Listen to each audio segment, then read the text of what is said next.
अमरावती यवतमाळ मार्गावर असलेल्या शिवणी रसुलापूर या गावातील विद्यार्थ्यांनी चक्क रस्ताच रोखून धरला। बस गावात थांबत नसल्याने विद्यार्थ्यांनी हे रस्ता रोको आंदोलन केले। विद्यार्थी रस्त्यावर बसले आणि वाहने रस्त्याने जाऊ दिली नाही। तब्बल 1.5 ते 2 तास हे आंदोलन चालले आहे। काही दिवसापूर्वी एका विद्यार्थ्याला एसटी बस वाहकाने मारहाण केली होती, त्यामुळे विद्यार्थ्यांमध्ये आणखी रोष होता। याची तक्रारही केली होती। सोबतच आपल्या गावात बस थांबत नाही ही बाब वरचेवर प्रशासनाच्या लक्षात आणून देण्यात आली होती। काही राजकीय नेत्यांच्या देखील ही बाब लक्षात आणून देण्यात आली होती, पण सतत विद्यार्थ्यांच्या या मागणीकडे दुर्लक्ष होत राहिले। शिवणी येथील विद्यार्थी हे नांदगाव खंडेश्वर येथे शिक्षणासाठी मोठ्या प्रमाणात जात असतात, पण या ठिकाणी बस थांबत नसल्याने व यामुळे शैक्षणिक नुकसान होत असल्याने संतप्त झालेल्या विद्यार्थ्यांनी गुरुवारी चक्क रस्ताच रोखून धरला।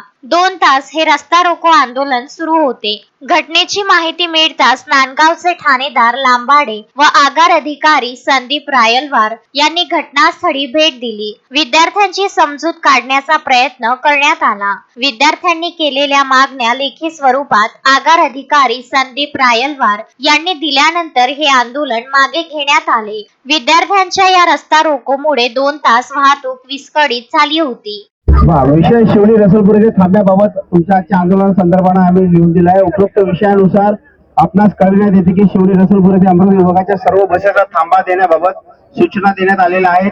तसेच यवतमाळ विभागाला देखील सूचना देण्यात आलेल्या आहेत। पत्र क्रमांक 2847 दिनांक 18/8/25 आज दिनांक 11/9/25 रोजी शिवणी रसूलपूर येथे रस्ता रोको आंदोलन करण्यात आले। त्या अनुषंगाने मागणी केल्यानुसार मुद्दा क्रमांक 1 शिवणी येथे पुढील काही दिवसाकरिता एक वाहतूक नियंत्रक थांबा नियमित होईपर्यंत ठेवण्यात येईल। नेहमीकरिता वाहतूक नियंत्रक ठेवण्याबाबत वरिष्ठ कार्यालयाला प्रस्ताव पाठवण्यात येईल।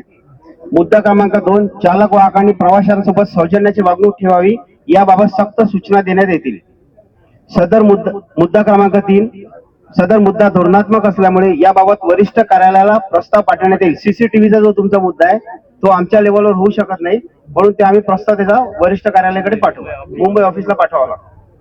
मुद्दा क्रमांक 4 राफो महामंडळाच्या प्रत्येक बसमध्ये हेल्पलाईन क्रमांक 1800221250 हा लिहिलेला आहे।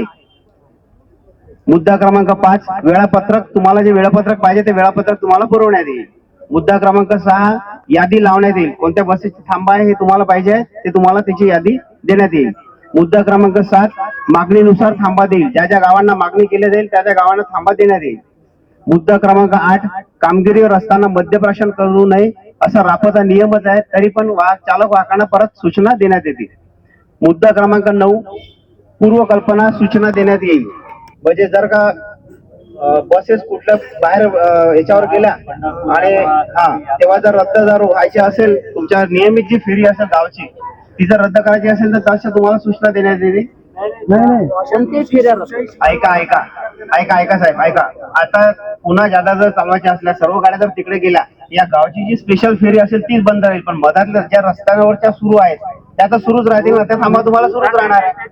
सभा असते किंवा पुण्याची त्यावेळेस पूर्ण बसेस तुम्ही नाही। आता मला सांगा, सीएम साहेबांचा मागे लाडकी बहीणचा कार्यक्रम होता, तिथं आता आपल्या जवळ गाड्या आहेत 600 गाड्यापैकी 500 गाड्या तिथे गेल्यावर रस्त्यावर गाड्या राहणार सामान्य जनतेनं काय करा। आता याच्याबद्दल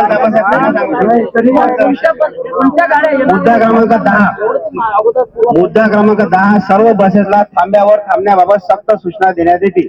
एलडी एमएलडी म्हणजे लांब पल्ला मध्यम लांब पल्ल्याच्या ज्या आहेत 250-300 किलोमीटर चालण्याच्या वर ज्या गाड्या आहेत त्या फक्त थांबतील नाही। यवतमाळ अमरावतीच्या जेवढ्या लोकल गाड्या आहेत या रोडवर चालणाऱ्या जवळपास दिवसभराच्या 150 गाड्या त्या सर्व इथं थांबतील।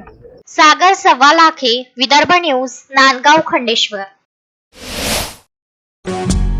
श्रद्धा फैमिली शॉपिंग में जाएंगे हम सभी, साड़ियों की नई डिजाइन देखो यहीं से लाएंगे। श्रद्धा फैमिली शॉपिंग में जाएंगे हम सभी, लेडीज जेंट्स बच्चों की हर फैशन लाएंगे सभी। फैशन के सफर में आप भी आगे ही आगे बढ़ते चलिए, क्योंकि बिजीलैंड का सबसे बड़ा आलीशान भव्य showroom Shraddha family shopping and mall, Busyland complex, Nandgaon Peth, Amravati.